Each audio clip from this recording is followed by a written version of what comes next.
Sofia, capitale de la Bulgarie, tout nouveau membre de l'Union européenne. Depuis 2 ans, un phénomène ronge le pays, les kidnappings avec demande de rançon. Une criminalité à la mode latino-américaine, fraîchement importée sur le vieux continent. La ville a un nouveau surnom, la Petite Bogota. Le président de supermarché Vene Sotirov, 65 ans, est porté disparu depuis hier soir. C'est le 2e kidnapping en moins d'1 mois dans la capitale. Le fils de l'homme d'affaires Gouninski a été enlevé ici, devant ses amis, selon un scénario désormais habituel, par des hommes déguisés en policiers.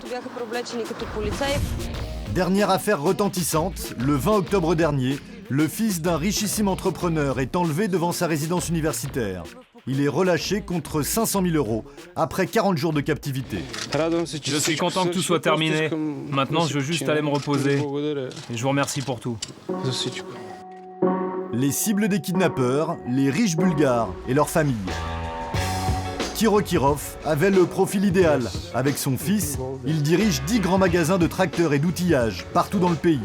Le 27 mars dernier, il quitte son bureau, seul, en fin de journée.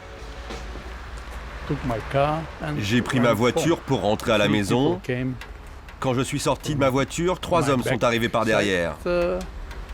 Ils étaient habillés en noir et portaient des cagoules. Ils m'ont attrapé et jeté dans une Jeep. 17 jours de détention et des violences à répétition. Au bout d'une semaine, ses bourreaux envoient des photos de lui, le visage tuméfié à sa famille, pour la convaincre de payer la rançon.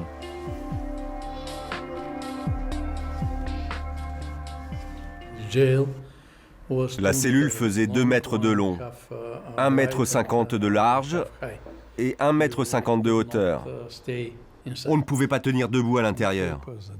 Ils m'ont amené les journaux du jour. Moi, j'étais enchaîné. Le matelas était posé à même le sol. Le premier mois après ma libération, je faisais des cauchemars toutes les nuits. Peut-être qu'un jour, ça s'arrêtera. Je l'espère. J'en serai très heureux. Le prix de sa liberté, 600 000 € payés aux ravisseurs. En tout, depuis 2008, comme lui, au moins 19 personnalités du sport, de la politique ou du business ont été kidnappées. Des affaires qui traumatisent le pays et qui inquiètent les partenaires européens.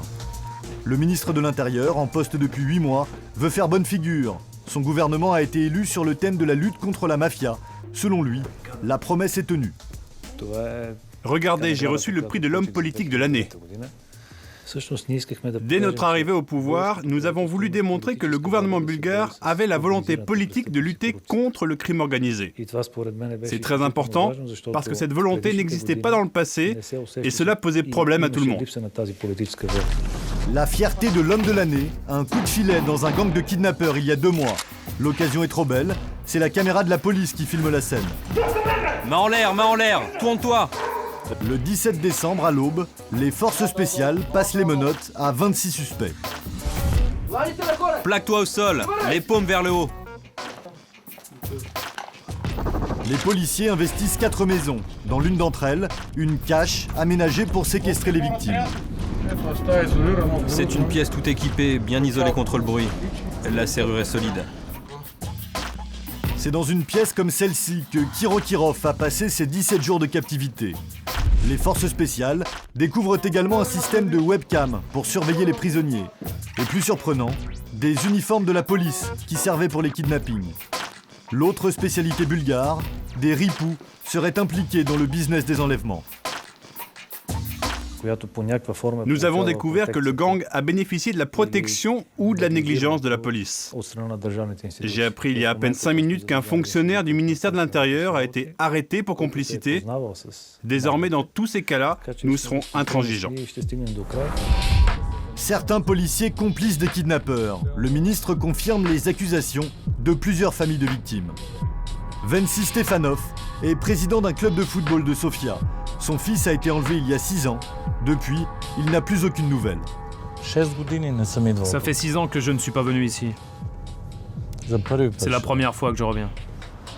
En avril 2004, Dimitri, 23 ans, est enlevé devant ce café de la capitale par 3 hommes en uniforme de policier. 2 semaines plus tard, les ravisseurs ordonnent à son père de prendre un train et de jeter la rançon de 600 000 € par la fenêtre. Et juste à côté, j'ai vu une voiture de police stationnée. J'ai supposé qu'ils étaient là pour arrêter les ravisseurs quand je jetterai l'argent, mais ils n'ont rien fait. Plus tard, j'ai appris que les policiers avaient reçu l'ordre par leur chef de ne pas s'occuper de mon cas. La police, sur le banc des accusés. Désormais, Venci Stefanov, comme beaucoup d'autres businessmen, ne se fie plus aux forces de l'ordre. Il est accompagné en permanence d'un garde du corps.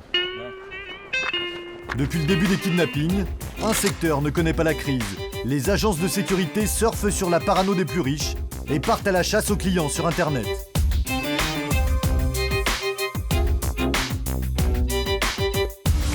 Vadim Yanev est un homme prospère. Depuis 2 ans, ses contrats de protection rapprochée se sont multipliés. Il a dû augmenter ses effectifs. 800 gardes du corps partout dans le pays. À cause des kidnappings, les businessmen veulent tous être protégés par des gardes du corps et font appel à nous. Certes, il y a eu des arrestations, mais ils n'ont pas le sentiment que les kidnappings vont cesser. D'autres criminels vont reprendre le flambeau. Il y a de la place désormais sur le marché des enlèvements. Le kidnapping est un marché, alors pourquoi ne pas en profiter ? Depuis quelques semaines, une compagnie d'assurance a flairé le bon filon. Elle propose des contrats de protection anti-enlèvement, la liberté, sur le même modèle qu'une assurance auto. Il faut donner des informations personnelles sur ses revenus et ses ennemis potentiels. Est-ce que votre famille ou votre business ont déjà été menacés dans le passé? Votre famille prend-elle des mesures de sécurité? Y aurait-il une raison pour laquelle votre famille pourrait être kidnappée? En fin de contrat, un numéro de fax d'urgence en cas de kidnapping. L'assurance s'engage à payer jusqu'à 1 million d'euros pour une potentielle rançon. Certains dans le pays ont déclaré que ce produit est à bannir parce qu'il pourrait encourager les criminels à kidnapper davantage. Mais je vous l'assure, les informations sur nos clients sont strictement confidentielles. Donc il n'y a pas ce type de risque. Ce que l'assureur refuse d'évoquer, c'est la récente arrestation d'un de ses collaborateurs lors du coup de filet contre le gang de kidnappeurs au mois de décembre. Pas de quoi rassurer les potentiels clients. La police, des agents de l'État et des sociétés privées soupçonnées d'être directement impliquées dans les affaires d'enlèvement. Sofia plus proche de Mexico que de Bruxelles. Du plus mauvais effet pour la Bulgarie qui tente de faire oublier à l'Union européenne son image de pays gangréné par le crime organisé.